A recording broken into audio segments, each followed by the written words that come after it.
And there are about, I would say about 20% of my advice is attend US universities almost with full financial aid.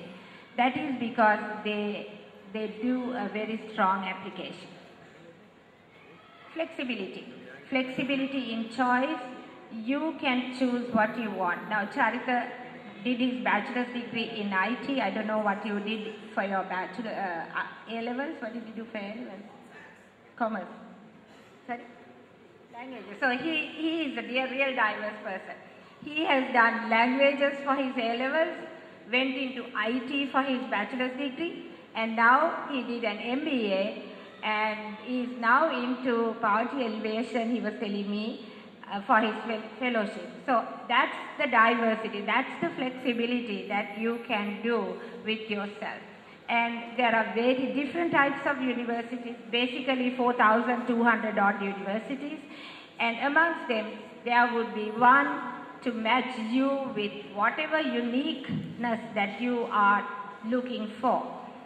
And you can change your courses, you can change your universities, you can select the universities that would really fit you. So there are various flexibilities in the process. The choice and variety, there are the two-year colleges, which gives you the basic foundation and general education system, and then you can go on to the universities, and once you have finished your bachelor's, you can then later on specialize on various things.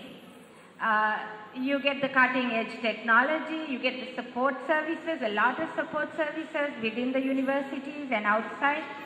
The campus life is awesome. The living on campus makes your personality enhance, and also remember, that's where you make your future connections.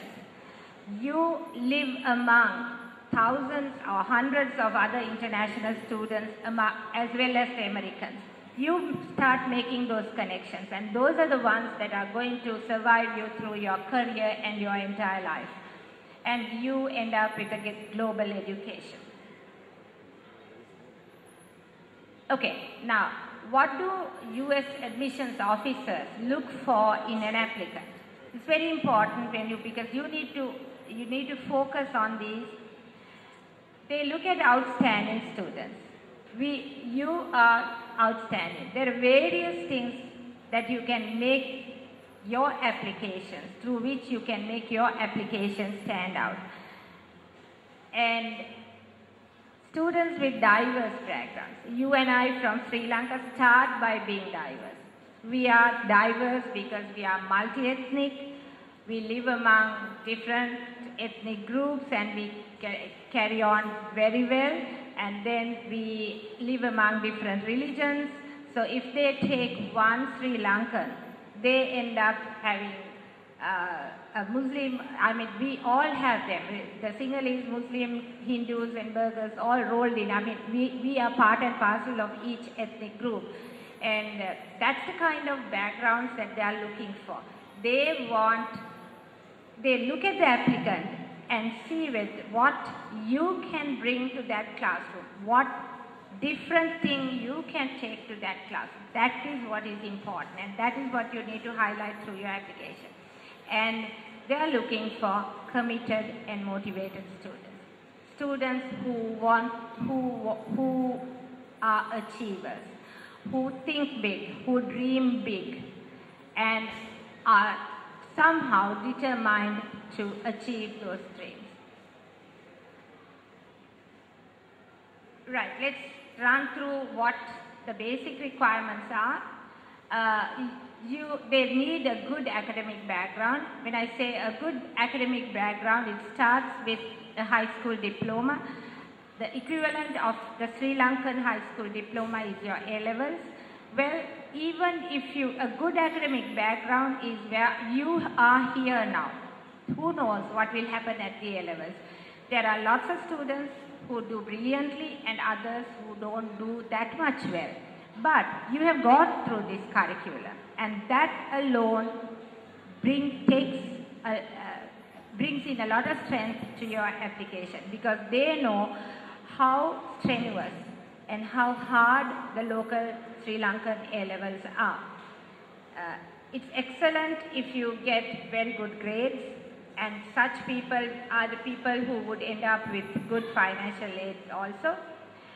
You need sufficient funding. As I said, American education is expensive, but we can, there's out of the 4,000 universities, 886, mind you, almost 25% of the universities have given over $5,000 of financial aid. Can you believe that? Over $5,000 is more than $500,000 a year. So if 886 universities can offer over that, if all the universities that offer financial aid is put together, that would come to about 50%. So even though the education looks expensive, it's up to you. We can advise you, we can guide you, and you're the people who can make it happen. You got to do your standardized tests. Those are the TOEFL. The TOEFL is the test of English as a foreign language, and that tests your command of the language, because you are going to do a tough course of study in English. And SAT 1, I'm pretty sure you have heard this. SAT 1 is a reasoning test, which tests your mathematical ability and your language reasoning. And there's SAT 2, which is an achievement test, and you can take it in the subjects that you have taken for your A-levels. They're just 1-hour papers. People sometimes think, oh, I don't know, I can't do it. Then SAT 2s are not a big deal. Of course, you need a good command of the English language. Yes, extra activities play a huge part in developing one's personality, and it adds to the strength of your development. And I know Royal College has so much offered to you. There are so many things that you can do while at school. What does it do? It increases chances of admission. It also dramatically influences offers of financial aid. Here's somebody who's not only done his academics, he's done this and the other thing and the other thing. These all go to strengthen your application. It may be sports, it may be clubs and societies, it may be a community project, it may even be something that you did in the classroom. In the classroom, it may be, in the little things go to make the big picture. It trains you to take on responsibility. When you are involved in extra activities, you become leaders, you become team players, you become people who initiate things, initiate programs and take them through to the end of it, and you interact with adults. And you also can handle pressures. You see, your home people, your parents are saying study, but you're passionately involved in all the several extra activities, and you know how you can balance the two and balance it well too. Yes, and the opportunities to interact with adults certainly make you mature. It all ends up with that, with you having an enhanced personality. Financing your study, these are the questions you need to talk about. How much can you contribute? Basically, how much can your parents put towards your study for 1 year? That is a question you need to ask your parents, discuss with your parents, and you need that amount, because I told you there's 4,000 universities starting with about $10,000 going up to $61,000. And unless you know the amount your parents can put aside, it will help you to select a good university. Which schools offer aid to international students and international transfer students? Which schools offer aid?